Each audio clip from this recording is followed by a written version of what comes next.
Ini ada seorang isteri, suaminya meninggal, kaya suaminya itu, rukonya ada 4, duitnya tak tahu dari bank tu berapa. Ya, yang jelas kaya betul dia. Tapi begitu ada orang bawa bukti, isteri tak mau tahu. Ya, kwitansi tunjukkan tertangan suaminya. Oh, ini aku tak mau tahu, kata. Tak usah begitu. Kasihan kau punya suami dalam kubur. Harta ditinggalkan banyak, tiba kebun hutang pun masih banyak. Nah, ini kadang-kadang maaf, orang ini tak mau tahu, tak boleh begitu. Ini kasihan suaminya. Kalau mau menjerit, dia kembali. Rabbi, laula akhartani ila ajalin qarib. Kalau ada waktu, ya Allah balikkan aku ke dunia. Itu orang dalam kubur semua begitu. Dia nak menyelesaikannya. Tapi isteri anak tak menyelesaikan. Gimana? Nah, menangis dia. Ya. Mungkin dia bilang, alangkah baiknya aku tak punya harta itu. Anak isteri aku tak hirau dengan masalahku. Dia minta diselesaikan. Makanya bicara selesai masalah hutang piutang ni dua. Boleh di rumah, boleh di kuburan.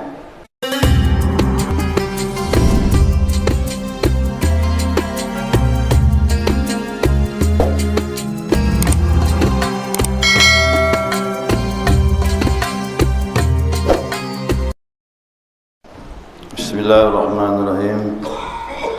Alhamdulillahi Rabbil Alamin. Allahumma salli ala nuril anwar wa siril asrar wa tiryakil aghyar miftahi babil yasar Sayyidina wa maulana Muhammadin al-Mukhtar wa alihi al-athhar wa ashabil akhyar adada ni'amillahi wa ibdalik.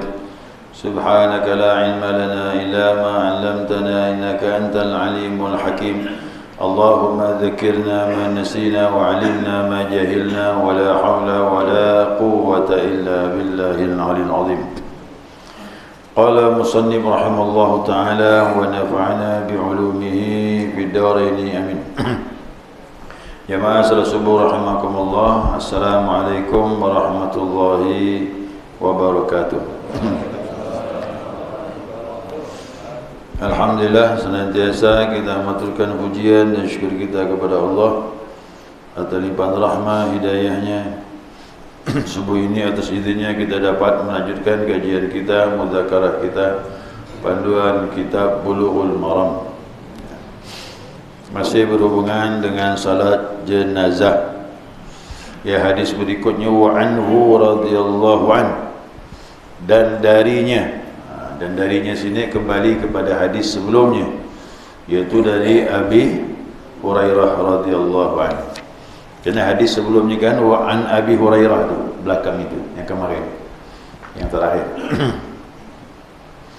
Nah, jadi ini juga hadis riwayat daripada Abu Hurairah radhiyallahu an, anna Nabiy sallallahu alaihi wasallam qala, sesungguhnya Nabi sallallahu alaihi wasallam bersabda, idza sallaitum 'alal mayyiti, apabila kalian salat atas mayat, fakhlisul lahu du'a, maka ikhlaskanlah baginya doa, atau ikhlaskanlah berdoa untuknya.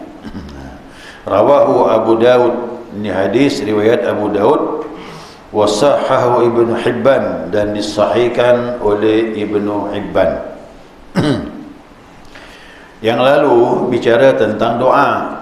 Ya, doa itu dari Nabi banyak, ya. Nah, termasuk yang masyhur itu dari Auf bin Malik. Nabi salat jenazah bunyinya Allahumma ighfir lahu warhamhu wa'afihi wa'fu anhu wa akrim nuzulahu wasi' madkhalahu wa ghasilhu bil ma'i thalji wal barad wa naqqihi min al khataaya kama yunqathabu al abyadu min ad danas wa abdilhu daran khairan min darihi wa ahlan khairan min ahlihi wa adkhilhu jannata waqihi min fitnatil qabri wa adzaban nar.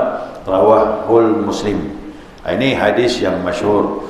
Kalaulah tak hafal semuanya, boleh diambil 2 atau 3 kalimat di depan. Allahumma ighfir lahu warhamhu wa'afihi wa'fu anhu. Kalau dia perempuan, Allahumma ighfir laha warhamha wa'afiha wa'fu anha. Kalau dia 2 orang, Allahumma ighfir lahuma warhamhuma wa'afihima wa'fu anhuma. Kalau dia ramai, Allahumma ighfir lahum warhamhum wa'afihim. Tergantung keadaan. Bisa lihat nanti. Tapi kalau mayatnya satu dibaca bentuk jamak boleh. Ya, mayatnya cuma satu, tapi kita baca Allahumma fir lahum warhamhum wa'afihim wa'afanhum boleh. Jangan sebaliknya. Mayat ramai dibaca satu orang. Itu tak boleh. Mayat ada 4 orang baca Allahumma fir lahu, ampunkan dia. Dia yang mana? Dia yang mana di antara yang satu? Berarti ini kan bakhil. Doa itu bentuk jamak bagus. Nah, tapi kalau satu orang dibaca sendiri tepat. Ya, tapi kalau satu orang dibaca jamak boleh. Yang tak boleh, nah, orang ramai, mayatnya banyak, dibaca cuma satu orang saja.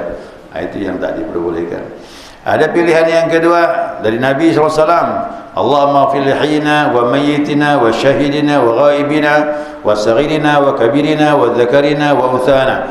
Ya Allah, ampunkanlah orang yang hidup di antara kami, yang meninggal di antara kami, yang ada di antara kami, yang jauh di antara kami, yang besar di antara kami, yang kecil di antara kami, laki-laki dan perempuan di antara kami. Allahumma nahaitahu minna fahini alal Islam. Ya Allah, jika kau hidupkan di antara kami, hidupkanlah dengan Islam. Wa man tawfaitahu minna fatafu alal iman. Kalau kau matikan di antara kami, matikan dengan iman. Allahumma la tahrimna ajrahu wa la tudillana ba'dahu. Ya Allah, jangan kau halangi pahala kami darinya, dan jangan kau sesatkan kami setelah meninggalnya dia. Nah, ini doa-doa ini banyak. Ya, pilihannya banyak. Allahumma ighfir li hadzal mayyit fi dhimmatik. Panjang ada doanya lagi. Semuanya itu boleh dipakai. Cuman yang pertama itu yang masyhur, yang sering dipakai. Nah, setelah Nabi mengucapkan mengenai macam-macam doa, Nabi berpesan lagi, apabila kalian salat atas mayat, maka berdoalah ikhlas untuknya. Nah, apa makna ikhlas di sini? Fakhlisu lahu doa, ikhlaskan berdoa untuknya. Nah, kata ulama, ij'alu lahu doa khalisan, jadikanlah doamu itu bersih, murni untuk dia, maksudan bihi wajhullah, dengan tujuan mencari redha. Jadi doa pun minta ikhlas juga. Ya, bukan hanya ibadat. Jadi salat mayat ini, mohon maaf, bukan hanya formalitas. Jangan anggap formalitas. Oh, ini formalitasnya nih. Nah, fardu kifayah saja. Syarat orang hidup untuk si mayat. Ternyata Nabi suruh ikhlas, berarti doa kita berpengaruh pada si mayat. Makin banyak yang ikhlas, Masya Allah. Ya, apalagi yang mensyaratkan jenazah itu tidak menyekutukan Allah. Nabi bilang hadis yang lalu, 40 orang saja yang berdoa, yang mereka tidak menyekutukan Allah, tidak syirik, akan bermanfaat bagi si mayat. Nah, di sini dikatakan oleh ulama, wala yakunul ikhlas illa bisafa'il khatir. Tidaklah terjadi ikhlas dalam berdoa kecuali jernihnya hati. Hatinya hati sanubari maksudnya, kalbuat itu. Jadi jernihnya. Kalau jernihnya hati, tidak syirik kepada Allah, baru ada ikhlas. Bagaimana menjernihkan hati? Balik-balik zikir gini apa ni? Jadi kau cerita ibadah ni ujung-ujung ke sana lari. Kerana Allah minta ikhlas. Macam mana nak ikhlas kalau hati syirik? Macam mana nak ikhlas? Anis syawari duniawiyah, hati sibuk hal dunia. Itu masalahnya. Maka nak cari ikhlas itu tidak mudah. Maka prosesnya panjang. Bagi kita orang ahli zikir, kerana hati itu dibersihkan dengan zikrullah. Kullu syai'in siqalatul qulub zikrullah. Segala sesuatu ada pembersihnya. Pembersih hati, kata Nabi, tak ada lain kecuali zikrullah. Mau cari obat mana lagi? Mau cari obat yang mana lagi? Nah, kerana sini dituntut doa itu ikhlas. Dan ikhlas takkan terjadi, dibilang bisafa'il khatir, melainkan jernihnya khatir. Khatir itu apa? Lintasan di hati ini harus bersih semata-mata Allah Subhanahu wa taala. Dan juga apa? An syawaghil dunyawiyah, harus dilepaskan dari kesibukan urusan dunia. Bil khudu'i bil qalbi, dengan merendahkan hati sanubari kita. Wal jawarih, dan tubuh kita. Jadi kalau hati jernih, tubuh ngikut. Tapi kadang tubuh bergerak, hati tak ngikut. Maka kuncinya di mana? Dalam dulu ke luar? Luar dulu ke dalam? Dalam dulu. Dalam ni betul kan, baru luar ngikut. Inna fil jasadil mudghah idza saluha saluha jasadu kulluh. Dalam tubuh kita ni ada segumpal daging. Kalau segumpal daging tu baik, maka seluruh tubuh pun akan baik. Fa idza fasada jasadu kulluh. Kalau dia jelek, maka semuanya pun jelek. Ala wahyal qalbu. Tahuilah, dia adalah hati sanubari kita. Itu saja kuncinya, ya. Maka saya bilang ujung-ujungnya semua syariat ni kembali kepada tarikat. Tarikat bersihkan hati, baru dapat hakikat ibadah.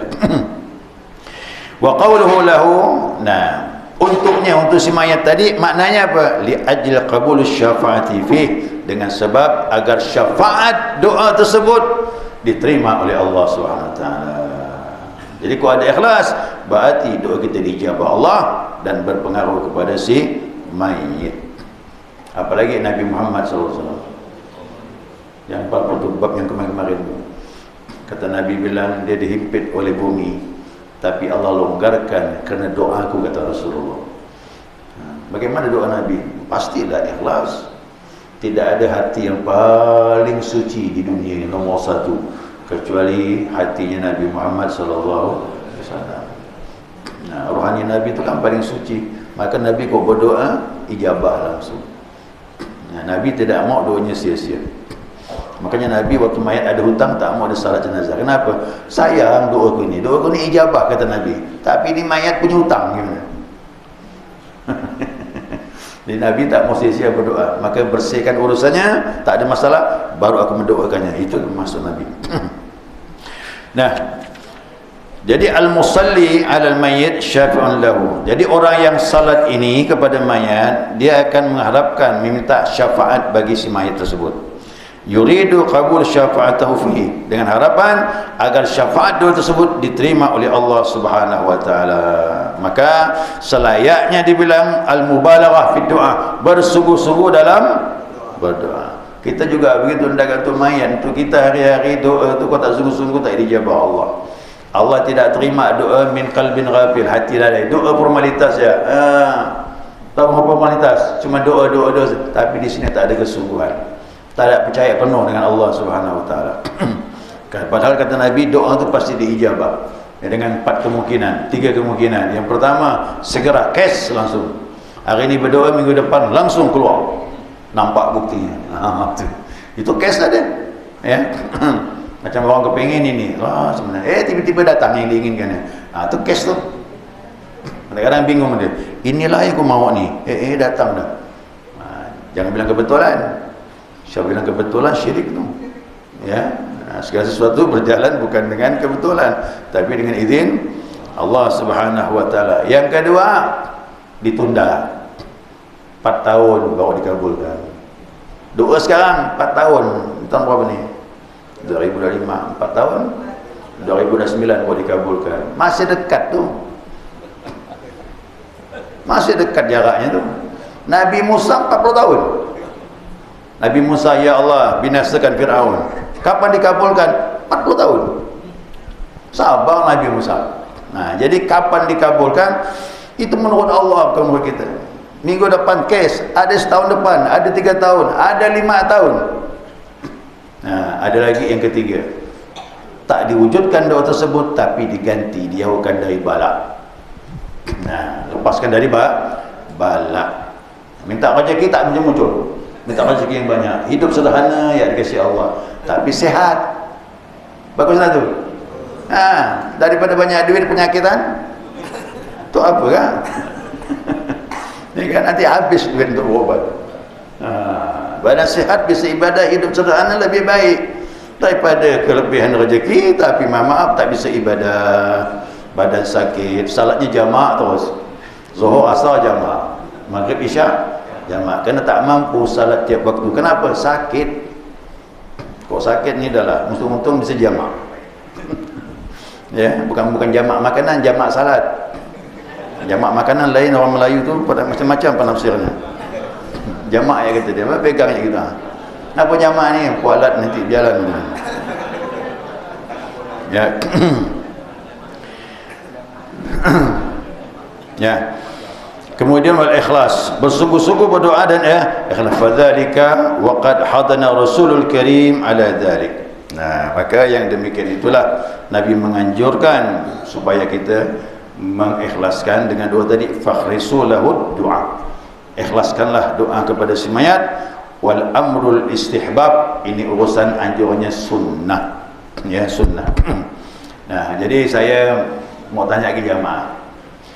Ya, bagaimana cara kita bisa ikhlas tu? Tak ada jalan lain kecuali jangan syirik kepada Allah, itu ya. Dulu saya belajar tauhid dengan guru saya. Kalau ada agama lulus dari 4 kalimat ni, berarti betul lah Tuhannya sama dengan kita. Jadi saya guru bilang gitu. Kau tengok dengan aku Tuhan, Tuhannya betul tak? Allah, qul huwallahu ahad. Kau Tuhannya satu, kalimat pertama dah betul. Yang kedua, Allahus samad. Allah tak perlu makhluk, tapi semua makhluk perlu dia. Kalau ini bersama, berarti separuh dah betul. Lam yalid wala yulad. Dia bukan seperti makhluk punya anak cucu dan sebagainya. Apalagi walam yakul lahu kufuwan. Ini Pak, ini surahnya suratul ikhlas, tapi kalimatnya la ilaha. Makanya Allah itu kalimatul ikhlas. Ya, maka kalau dikaji dua digampitkan ni cocok lah dia. Makanya amalan tarekat tetap ni, zikir ini suratul ikhlas harus ada. Kenapa? Bersihkan syirik dalam hati. Ya, bersihkan syirik dalam hati. Jadi kesimpulannya apa ni? Ya, kesimpulan cuma satu saja. Talabul ikhlas fi du'ai lil mayyit. Dituntut untuk ikhlas waktu berdoa untuk mayyit. Itu saja. Ya. Nah, berarti saya dapat pahami ternyata kesimpulannya doa bukan formalitas ibadah, tapi dia punya sasaran. Semakin ikhlas orang berdoa, itu mayat semakin dapat manfaat dari doa kita ini. Makanya saya berharap tu kok pergi takziah orang meninggal, ikut salat lah. Ya, sayang. Ya, kita doakan dia. Nanti berlaku hukum kepada kita. Kita meninggal nanti, insya-Allah orang pun mendoakan kita. Ya, hukum itu seperti itu. Apabila orang senang dengan kita, insya-Allah banyak orang ikhlas mendoakan kita. Cuman sebaik-baiknya doa itu orang yang paling dekat dengan si mayat. Semakin dekat semakin ikhlas. Contohnya orang tua doakan anak, itu kuat. Setelah itu bawa anak kepada orang tua. Mohon maaf nih ya, orang tua dengan anak tu lebih dahsyat daripada anak dengan orang tua. Makanya syarat mayat itu kok dapat mayat ni meninggal, pertama siapa yang paling layak? Bapaknya tu kalau masih ada. Kerana tidak ada orang tua pemberi dengan anak tak ada. Kalau anak masih ada hitung-hitung sikit-sikit ya, masih ada tu. Tapi kalau orang tua doakan anak bersih, maka syarat mayat yang terbaik bapaknya dulu. Kalau bapaknya tak ada, kakeknya. Kerana sayang kakek dengan cucu tu, oh luar biasa tu. Makanya kalau dah kakek jadi imam, yang meninggal cucu, oh ikhlas benar tu. Tak ada datuk tak sayang cucu. Ya. Setelah itu ketiga, baru anak doakan orang tua. Ketiga tu. Setelah itu baru yang lain, pamannya, saudaranya. Itu yang lain-lain tu. Maka semakin dekat hubungan silaturahimnya, maka doanya semakin ikhlas. Ya, semakin ikhlas. Tapi orang-orang yang dekat kepada Allah tak milih-milih. Orang lain pun dia ikhlas bagi keluarga dekat. Ya, itu orang yang dekat takwa kepada Allah Subhanahu wa taala. Ya, jemaah, saya kira cukup pendek saja hadis ini mengenai ikhlas berdoa. Ikhlas mudah diucapkan, belum tentu dilaksanakan. Tapi kunci satu, jangan syirik kepada Allah, bersihkan hati. Ya, ada pertanyaan silakan. Warahmatullahi wabarakatuh. Ya, kalaulah si mayat ini punya hutang, maka ahli waris kau selesaikan. Periksa siapa-siapa saja orang yang berhubungan dengan almarhum atau almarhumah. Kita harus cari itu selaku ahli waris. Karena kasihan orang tua kita itu. Kalau sampai dalam barzakh sangat bermasalah. Karena bagaimanapun, kenapa Nabi tidak mensalatkannya? Karena dia akan bermasalah dalam kubur itu, kecuali ada yang menyelesaikan. Ya, ada yang menyelesaikan. Makanya waktu Nabi menolak tidak melaksanakan jenazah itu, Nabi pergi ditahan sama Ali bin Abi Thalib. Ya Rasulullah, salatkanlah. Siapa yang jamin, kata Nabi. Pas Nabi pun tak ada duit. Ali bin Abi Thalib hidupnya pun sederhana, tak kaya Ali pun. Tapi dia bilang, aku yang jamin bayar hutang dia. Padahal bukan keluarganya. Itu sahabat, membantu satu dengan yang lain. Nah, kita ini orang lain tak mungkinlah bantu. Minimal ahli waris. Ahli waris lah yang bertanggung jawab. Ingat dia, ahli waris jangan tahu ni mak warisannya. Utang orang tua tak dihiraukan. Itu beban kita juga. Kena kasihan dia. Kita harus bantu dia tu. Karena orang dalam kubur, kata Nabi, seperti orang yang akan tenggelam. Ya, orang yang akan tenggelam dia minta pertolongan. Apa cerita dunia bermasalah di sana, dia minta diselesaikan. Kok bisa dia kembali ke dunia, dia beritahu apa saja masalah dia itu. Kok dapat dia kembali. Nah, makanya kita ni harus cerdas selaku ahli waris. Bantulah dia, ya, selesaikan hutangnya. Nah, waktu sahabat pergi jihad, nah jihad, semua sahabat ni kan bangga kalau pergi jihad. Kenapa? Ada janji Nabi. Ya Rasulullah, kalau kami jihad ni di mana tempat kami kalau kami meninggal? Fil jannah, kata Nabi, surga tempat kalian. Senanglah sahabat. Nabi pun berjalan, tak sampai 7 langkah berhenti Nabi. Berbalik lagi Nabi dengan sahabat.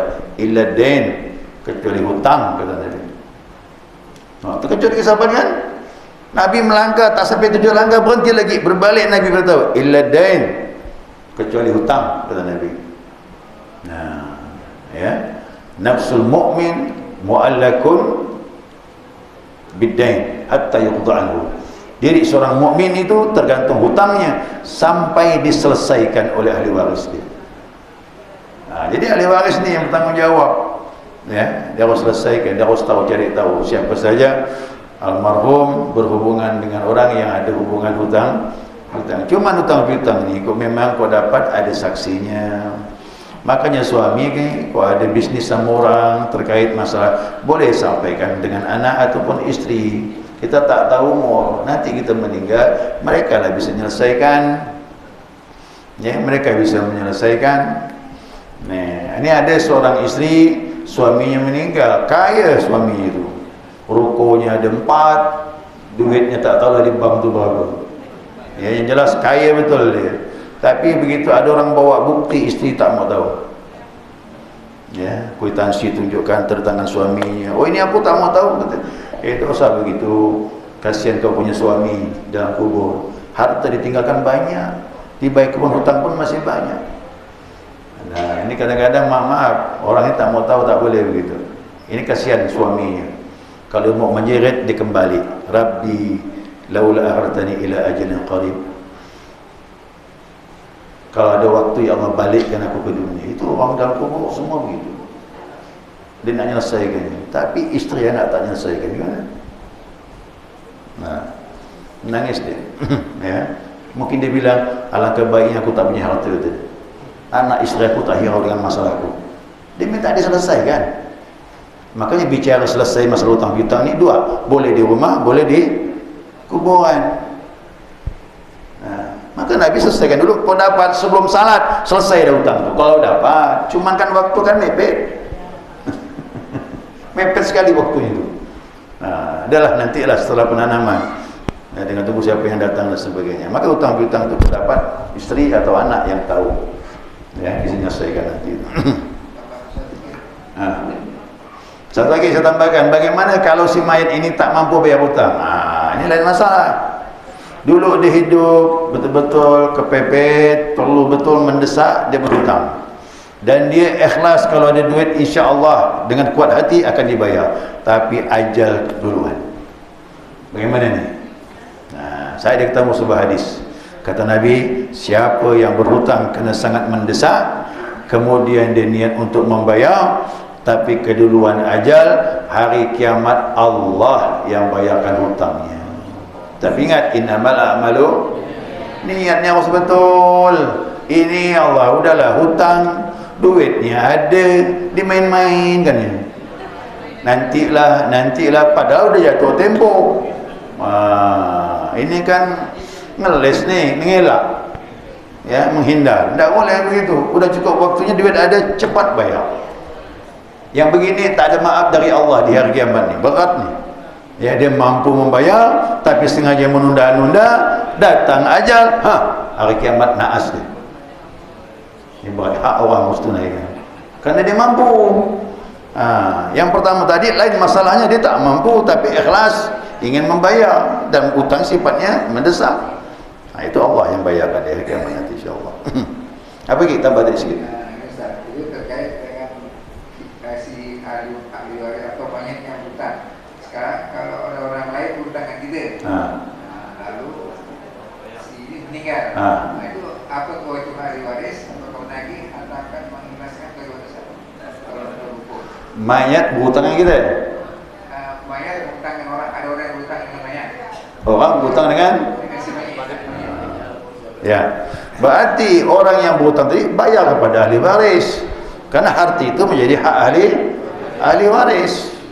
Ya kan? Ini mayat ini orangnya malah pedagang. Banyak orang berhutang dengan dia. Seandainya meninggal, yang berhutang tadi bayar kepada ahli waris kerana berpindah haknya.